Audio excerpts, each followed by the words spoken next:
I am going to show you how to cut bottle gourd for sambar.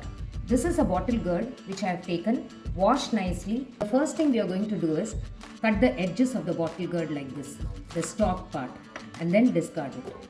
We will try to cut it in center so that it becomes easy for us to peel the skin and then start cutting the bottle gourd. Next, using a peeler, I am going to peel the skin very quickly like this. We have peeled the skin of the bottle gourd and it is ready to be chopped or cut.